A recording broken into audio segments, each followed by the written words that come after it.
film for us, it was, it's coming from Switzerland as a finance. It was financed from Switzerland, but with people who have a long link with the movement of Ekta Parishad in India.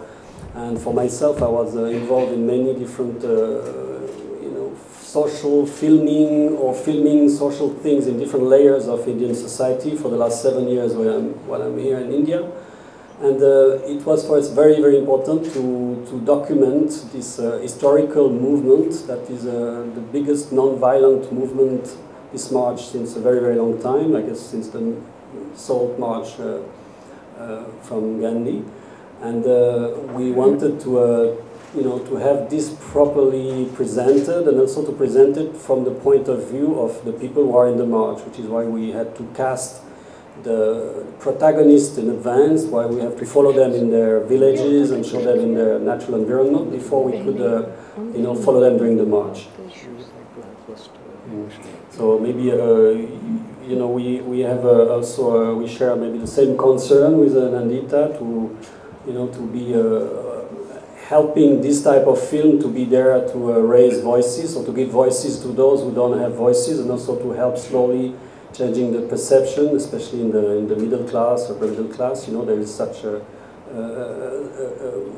gap, like the rich don't like the poor don't like the rich, and this is not a sustainable society. And how to make a sustainable society in the future, this is part of the reason why we make this film. Now, I'll just tell you why I'm here.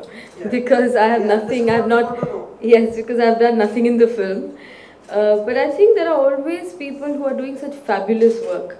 And the least we can do is to at least, come together in solidarity, in support of it. Because especially documentary films in our country hasn't still become mainstream. They are still struggling. It's great that MIF is here, but how many people can get to see, and how many parts of the country does even have festivals like this? So the idea is how to find mainstream distribution for films like this so that more and more people can watch. And that's one of the reasons one's here to support. I have known Mr. Rajgopal, who Raja ji bulate hain sab unko pyar se aur izzat se. He has been doing wonderful work for many years in Ekta Parishad, and especially for those who have been displaced, landless people, people who are in the rural areas. And I feel increasingly we urban people are getting to know less and less about what's happening in rural India. If you see, the rural pages and newspapers have decreased hugely. Unless something is hugely sensational, then we'll get to know. But really what people are going through, what are their struggles, how are they even protesting, we never really get to know. Also, the urban India somewhere, because of the aggression or I don't know what, the struggles of urban life, our forms of protest sometimes become too aggressive. Like I was just now saying, when there is a crime, we say death penalty do, usko maar dalo. There is that kind of an anarchy, that kind of a sort of uncivic way of, violent way of trying to get justice. Whereas many of these people, Gandhians, other organizations, individuals, who have for years protested in very non-violent ways. And this is one of the most wonderful things about this march, that so many people silently, with much confidence and with strength, because we think non-violence is a sign of weakness, which actually Gandhiji has told us enough number of times, but we keep forgetting. But I think there is great amount of strength in non-violence, and that's why this march is really special. I was very fortunate that when I was in college, I was part of a similar march, which was for Medha Patkar and Baba Amte and many others had organized against the Narmada Bachao, it was part of the Narmada Bachao Andolan against the Narmada Dam.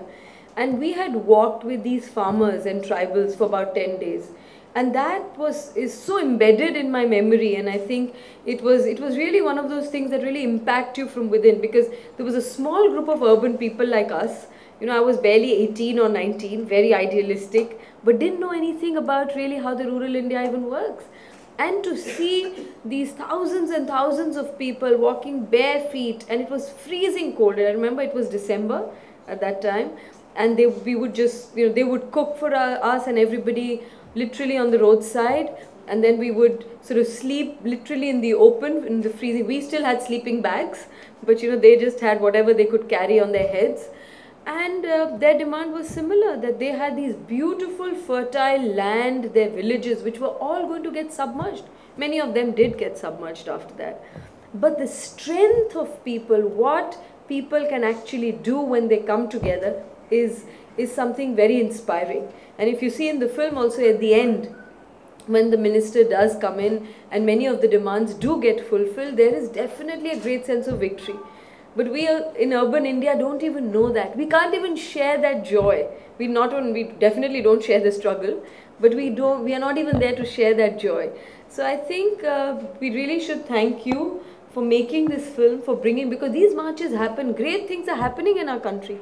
There are lots of wonderful people who are very quietly doing amazing work, but often we don't get to know. So you are a catalyst for us, that you have done this film, you have brought it to us. And now it's up to all of us and the media, and we request the media to spread the word so that we create a demand for such films. When we create the demand, the supply will automatically happen. So I think all of us need to take on this responsibility of ensuring that films like these do reach out to a lot more people.